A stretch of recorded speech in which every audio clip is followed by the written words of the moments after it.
So you finished your patchwork, you've layered your quilt or your quilt block, and now you're staring at it thinking, well, how on earth am I going to quilt this thing? Because if I get it wrong, I'm going to have to unpick all my quilt lines. Does that sound familiar? I've got your back, I've got you covered. So I'm Kim, welcome to Quilt with Kim, and let me switch camera and I will show you exactly what to do. No unpicking necessary. Here we are then with a quilt block that is ready to be quilted. This is a simple flying geese block. You are going to need a Sharpie. No, we're not going to draw on your quilt block, don't worry. You're going to need a Sharpie of some description, and you're going to need a pad of tracing paper.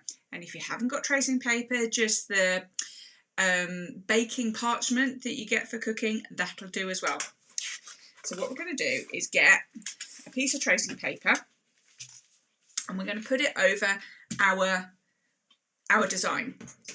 You might need a few sheets of your tracing paper, and then you're going to get your Sharpie, and then you're going to start experimenting. So I'm going to show you just on this area here, but you can do it over the whole of your block. And I'm going to look at this and I'm going to say, how do I think I want to quilt it? Just give yourself an idea to start with. See, it doesn't matter what you do at this stage. So I might decide that I am going to, let's just say I'm going to follow the seam lines and I'm going to echo quilt that on the inside. Do I like the look of that? Maybe I do, maybe I don't. Maybe I think, okay, well, what if I add some lines here? And you might do, or you might not do. See, this is the beauty of this. And you may say, well, yeah, kind of like that. Maybe I don't like that. In fact, I'm not liking that at all. I'm going to try something else.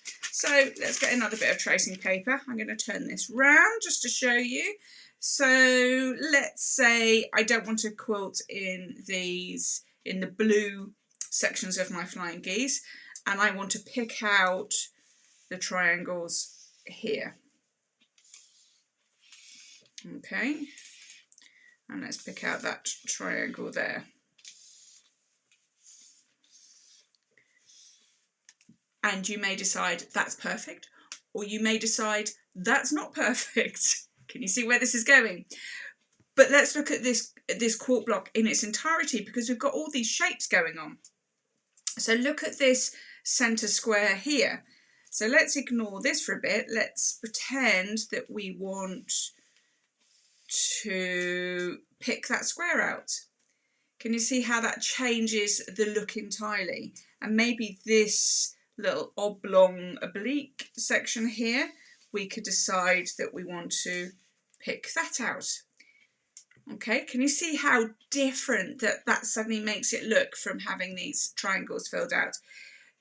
Really, the limit to this is your imagination. There are so many quilting designs you can do.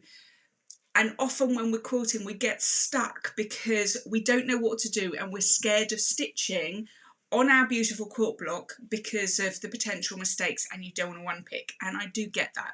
So that's where this tracing paper or your baking parchment or something like that comes into its own, because you can now play and you can experiment with different quilting designs. The same thing if you want to free motion, if you're up to that stage. Let's just turn that around a little bit so you can see. Let's just say I want to do some free motion, and maybe I want to do, I don't know, let's have a design like that. I don't know if I can draw this. Okay. Actually, that's really satisfying to draw. So you can experiment with your free motion as well and see how that goes. So it's a really easy remedy. You don't have to do it on one sheet. You can have 2 or 3 sheets. You know, you have what you want. But the idea is you get tracing paper, you get a pen, and you experiment with your quilting designs. And that means you can experiment to your heart's content. It won't take that long really, but if you're not sure, you can leave it and come back the next day. But experiment on your tracing paper, decide whether you like it or not. get it right, and then you can get on to do the quilting, and you know which of your quilt designs are the ones that work. I really hope that has helped you.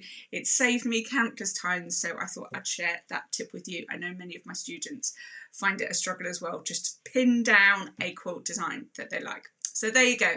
Very, very simple solution to a bit of a problem. I will see you in the next video.